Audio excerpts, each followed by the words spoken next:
Hello guys, என்னடா குழம்பு பண்ணலாம் அப்படின்னு சொல்லிட்டு திரும்ப திரும்ப யோசிச்சுட்டு இருக்கீங்களா? அப்போ நான் சொல்கிற மெத்தடில் இந்த மாதிரி குழம்பு பண்ணி பாருங்கள். சூப்பர் டேஸ்ட்டாகவும் இருக்கும், குயிக்காகவும் செஞ்சு முடிச்சிடலாம். வீடியோக்குள்ளே போகிறதுக்கு முன்னாடி நம்ம சேனலை சப்ஸ்கிரைப் பண்ணிட்டு பாருங்கள்.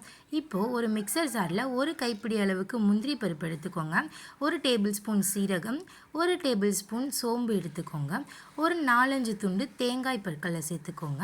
சேர்த்து தண்ணி சேர்க்காமல் எந்த அளவுக்கு ஸ்மூத்தாக அரைக்க முடியுமோ அந்த அளவுக்கு ஸ்மூத்தாக அரைச்சிக்கோங்க. இப்போது இது கூட 4-5 தக்காளி பழத்தை சேர்த்துக்கோங்க. தண்ணி சேர்க்காம அரைச்சிட்டு வாங்க. நல்லா ஸ்மூத்தாக எந்த அளவுக்கு முடியுமோ இதையும் அந்த அளவுக்கு அரைச்சி எடுத்து வச்சுக்கோங்க.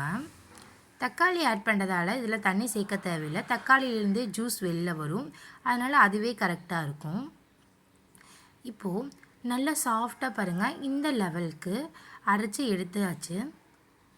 இப்போ இது ஒரு ஓரமாக இருக்கட்டும்.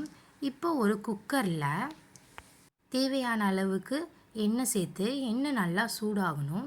சூடானதும் 2 பட்டை, 4 கிராம்பு, ஒரு ஏலக்காய் சேர்த்து நல்லா ஃப்ரை பண்ணுங்கள். இது கூட ஒரு டேபிள் ஸ்பூன் அளவுக்கு சோம்பு, ஒரு கொத்து கருவேப்பிலையை ஆட் பண்ணி நல்லா ஃப்ரை பண்ணிக்கோங்க. இப்போது ஒரு பெரிய வெங்காயத்தை குட்டி குட்டியாக கட் பண்ணி இதில் சேர்த்துக்கோங்க. உங்களுக்கு விருப்பம்னா சின்ன வெங்காயம் கூட சேர்த்துக்கலாம், டேஸ்ட் நல்லாயிருக்கும். இப்போ 4-5 பல் பூண்டையும் சேர்த்து நல்லா ஃப்ரை பண்ணி விடுங்க. இப்போது அரைச்சி வச்சுருக்கோம் இல்லையா நம்ம தக்காளி பேஸ்ட், அதை இதுக்குள்ளே சேர்த்து நல்லா தக்காளியோட பச்சை ஸ்மெல் போய் ஒரு கொதி வர அளவுக்கு நல்லா மிக்ஸ் பண்ணி விடுங்க.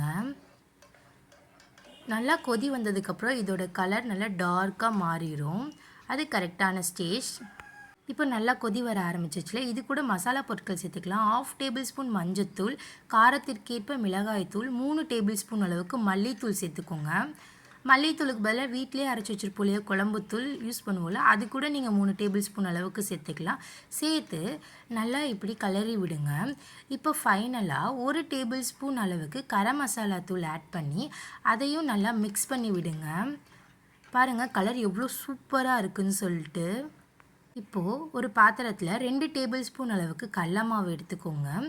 தேவையான அளவுக்கு கொஞ்சமாக தண்ணி ஊற்றி கட்டிகள் இல்லாமல் நல்லா மிக்ஸ் பண்ணி இப்போ இந்த குழம்புல இதை ஆட் பண்ணிக்கலாம். கடல மாவு மிக்சர் எதுக்கு சேர்க்குறோன்னா குழம்பு நல்லா திக்காக கிடைக்கிறதுக்காக சேர்க்குறோம், டேஸ்ட்டும் சூப்பராக இருக்கும்.